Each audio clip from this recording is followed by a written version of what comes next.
Japan's debt is so massive that if something finally breaks, the shockwaves won't just stay in Tokyo, they will hit global markets. Japan is the most indebted major developed country with debt well over 200% of their GDP and the largest foreign holder of US treasuries at over $1 trillion.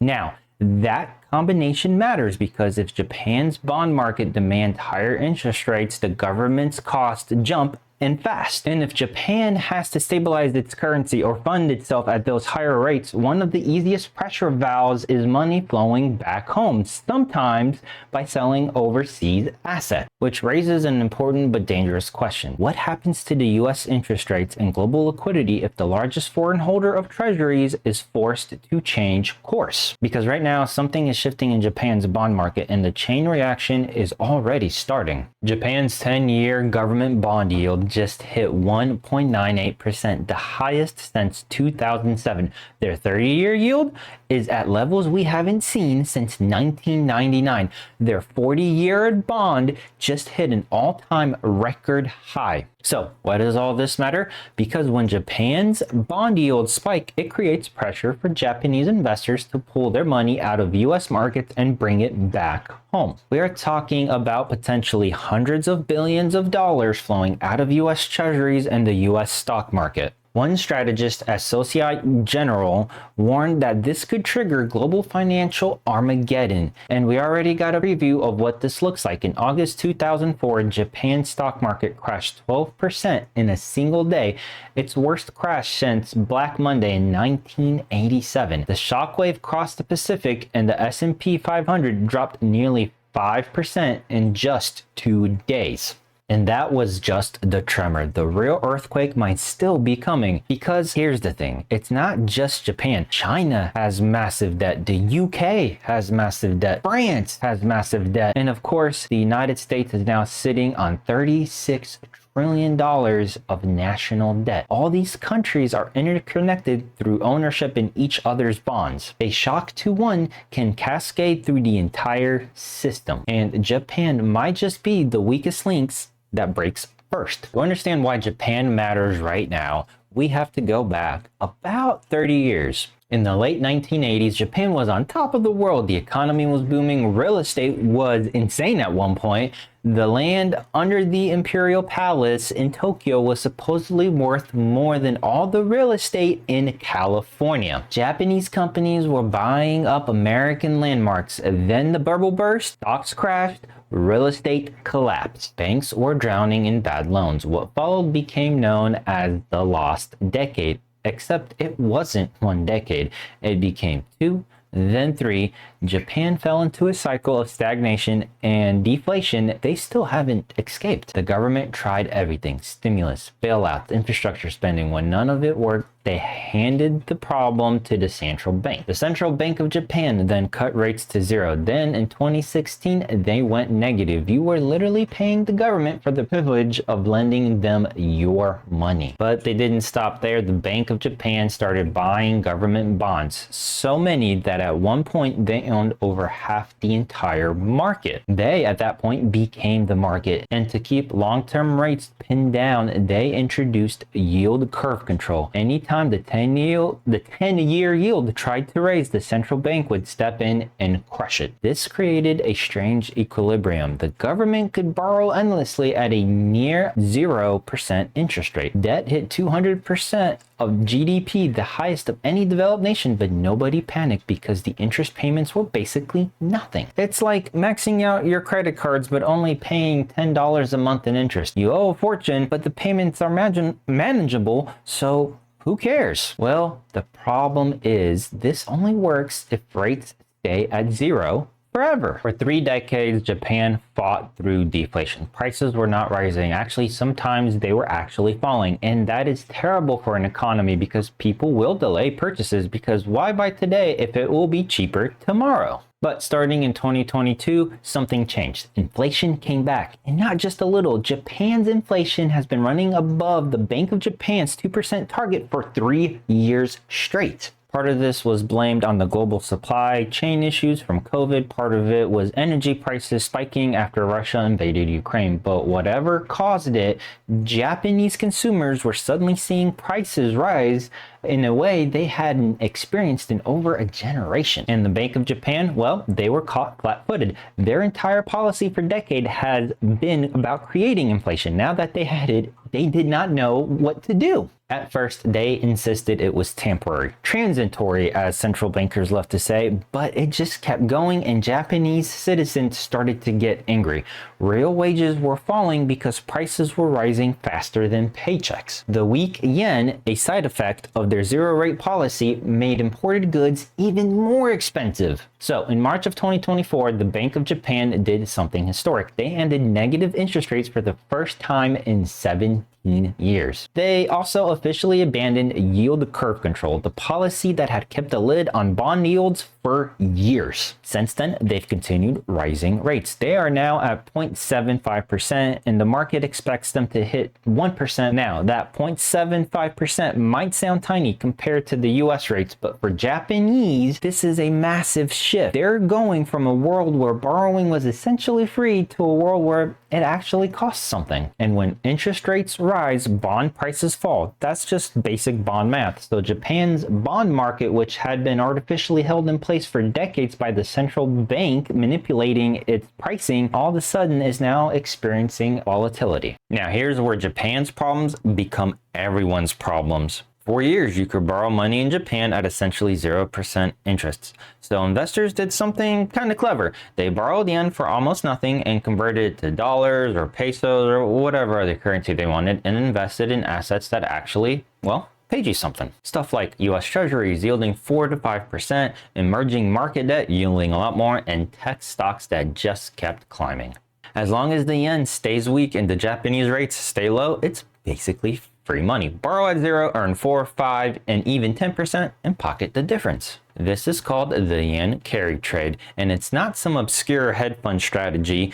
It's been one of the most popular trades in global finance for decades. Now, estimates vary wildly on how much this is actually worth, anywhere from $500 billion to $4 trillion, depending on how you count it. One analyst called it one of the largest leverage bets in financial history. The problem is carry trades only work under specific conditions. Japanese rates need to stay low, the yen needs to stay weak, markets need to stay calm. The moment that any of this changes, the trade just doesn't become unprofitable, it becomes dangerous. Everyone rushes to unwind at once. They have to buy back the yen to repay their loans. The yen spikes, the assets they bought with that borrowed money crash. And that's just not theoretical. We just watched it happen. August 5th, 2024. Remember that day because that was a preview of what carry trade unwind looks like. So here's what happened. On July 31st, the Bank of Japan surprised markets by raising interest rates more than expected. At the same time, a weak US jobs report came out and made people think the Federal Reserve might cut rates faster than anticipated. So suddenly the gap between Japanese interest rates and US interest rates narrowed. The whole promise of carry trade, borrow cheap in Japan, invest at higher rates somewhere else, got completely wrecked. The yen started to strengthen. Carry traders who had been betting against the yen started losing money, and then margin calls started coming. When you are leveraged and your possession moves against you, you have to either post more collateral or close your position. Well, as you can guess, traders started closing. They had to buy yen to repay their loans, which pushed the yen even higher. That made everyone else's carry trades even more underwater. More selling, more yen buying. It kind of just becomes a vicious cycle. Now, on August 5th, Japan's Nikkei 2025 index crashed 12.4% in a single trading session. That was the worst single day since Black Monday in 1987. In points of terms, it was the largest one-day drop in the index's entire history. Over 4,450 points wiped out in hours. The broader TOPIX index also plunged about 12% that day, part of a 3-day rut that erased about 20% of its value. The carnage didn't stop there, it spread globally. The S&P 500 fell nearly 5% in just 2 days. The Nasdaq got hammered even harder as Japanese investors who had been pouring money into US tech stock suddenly needed to raise cash. The VIX, the market's fear gauge, spiked to levels not seen since the COVID. According to UBS, roughly $200 billion in carry trades unwound in just a few weeks. JP Morgan estimated that 65 to 75% of total carry trade positions were cleared out by mid-August. Markets recovered quickly that time. By the end of the week, stocks were bouncing back. But here's the thing, the unwind wasn't complete. Estimates suggest that maybe half of the total carry trade exposure wasn't closed out, that there are still hundreds of billions of dollars in positions out there. And now multiple analysts are warning that the next unwind could be worse. One chief economist at Natixis said plainly, the carry trade unwinding that is about to ensue will be worse than it was in August. And now, with Japanese yields spiking to new highs and the Bank of Japan expected to keep hiking, the conditions for another unwind are building again. Japan is the single largest foreign holder of U.S. Treasury bonds at over $1.1 trillion. Japanese life insurances, pension funds, and banks also hold massive amounts of U.S. corporate bonds and stocks.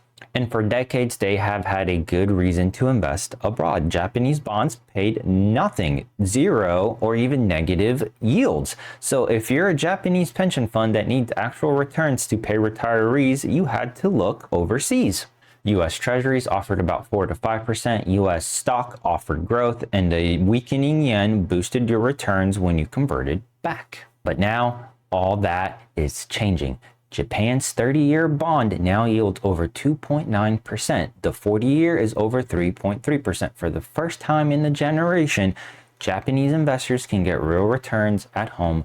No currency risk, no foreign relations, no complexity. Albert Edwards, a global strategist at Societe Generale, put it bluntly, if Japanese yields keep climbing and investors bring their money home, the unwinding could create loud sucking sound in the U.S. financial assets. He warned it could trigger global financial Armageddon. Selling pressure on U.S. stocks, especially the tech names Japanese investors have piled into. More sellers, fewer buyers, prices drop, yields raise, higher treasury yields mean higher mortgage rates, means higher corporate borrowing costs, means higher credit card rates. The cost of everything financed with debt goes up. Even if Japanese investors just slow their buying, if they go from steady buyers to neutral, that removes major sources of demand from global bond market. Now, let's zoom out and talk about Japan's actual financial problem, because this is what makes everything so fragile. Japan's debt is somewhere between 230 and 260% of GDP, depending on how you're measuring it and who you ask. That's by far the highest of any developed nation. The US, which everyone worries about, is around 125%. Japan is basically almost double that. Their annual interest payments alone are projected to hit nearly $230 billion over the next few years, and that's at current rates. If yields keep rising, that number explodes. Here's the trap that the Bank of Japan is currently caught in. So they have a few options. Option 1, keep raising rates to fight inflation, but higher rates mean higher bond yields. Higher bond yields mean higher debt servicing cost. Higher cost mean larger deficit. Larger deficit means more borrowing. More borrowing pushes yields even higher. It's a doomed loop. Option number 2, cut rates or restart QE to push yields back down, but that weakens the yen. A weaker yen makes imports more expensive. More expensive imports make inflation worse, and inflation makes Japanese citizens angrier about their shrinking purchasing power. And option 3, pray that all this somehow works itself out. Former Prime Minister Ishiba compared Japan's financial situation to Greece's debt crisis in 2010. The current Prime Minister is pushing for more stimulus, not less. More spending, more debt. The market sees that and demands higher yields to compensate. And here's the thing, unlike US, Japan can't grow their way out of this. Their population peaked in about 2008 and has been shrinking ever since. The workforce is shrinking, the tax base is shrinking, the denominator in debt to GDP is flat or falling while the numerator keeps climbing. So everything is not all doom and gloom. I want to be balanced here because not everyone thinks this is going to end in some sort of catastrophe. There are real reasons Japan might muddle its way through this like they always have. So first, Japan's debt is mostly held domestically. About 90% of the Japanese government bonds are owned by Japanese institutions and individuals. They are not dependent on fickle foreign creditors who could flee at any moment. This internal loop of borrowing and lending has been the bedrock of Japan's stability. Second, Japan issues debt in its own currency, so technically they can't default because they could always print more yen. Now, this would have inflationary consequences, but it means that the doomsday scenario of hard defaults like Argentina or Greece are just not on the table. Third, Japan's net debt is much lower than everyone cites. When you subtract the government's considerable financial assets, foreign reserves, assets held by public banks, and pension fund, net debt is around 140% of GDP. Still high, but way more manageable than the 230%. Fourth, Japanese households and corporations are massively wealthy. Households hold over 2 trillion yen in financial assets. Corporations are sitting on record cash piles. This is not a nation that's broke, it's a nation that doesn't spend enough. Fifth, the Bank of Japan still has tools. If things get really bad, they could restart aggressive bond buying. They could reimpose yield curve control. They have shown willingness to intervene before, so this time wouldn't be any different. Japanese banks would likely tap their idle yen cash before selling foreign asset. Life insurers might adjust gradually over the years and not dump everything all at once. Japan has defied the doomsday sayers now for 30 years. Every few years, someone writes, "Japan is about to collapse" article, and well, it never happens. The Widowmaker trade, shorting Japanese government bonds, has destroyed more hedge fund managers than probably any other bet in history. So maybe this time is the same as all the others. Maybe Japan muddles through it again. So what should you actually watch for to stay ahead of all this? The first thing I will keep an eye on are Japanese bond auctions. These are scheduled events where the government sells new debt. If buyers keep pulling back like they did in May, confidence is cracking. 2, the yen. If it strengthens, sharply breaking through the 140 or 135 against the dollar, carry trades are starting to unwind. Watch the dollar yen very closely. 3, the Bank of Japan's decisions. If they hike faster or signal more hikes are coming, that puts pressure on the whole system. 4, Japanese investor flows. The Ministry of Finance publishes weekly data on foreign bond purchases. If you see sustained net selling of US Treasuries, not 1 week, but a trend repeating over time, well, things could get worse. 5, correlation during stress. In August 2024, the US tech and Japanese markets sold off together because of the carry trade linkage. If Japan crashes, the US markets will probably follow. Tech and momentum names are going to be a thing of the past. 6, the VIX. Carry trades blow up when volatility spikes because margin calls start flying. A VIX above 30 combined with yen strength means that something is breaking. Well, that's it for this video. If this video helped you understand something that the mainstream financial media isn't quite covering or really talking about, hit that like button. It really does help the algorithm push this out to more people. And in the comment section below, let me know your thoughts. Do you think Japan manages this, or are we headed for the next global debt reckoning? I want to hear your take and what you guys think about all this. And if you're not subscribed yet, now is the time. This channel is about giving you real financial information that matters. The stuff that actually affects your money and your life, and not just some entertainment. Thank you guys so much for watching, and we'll see you in the next video.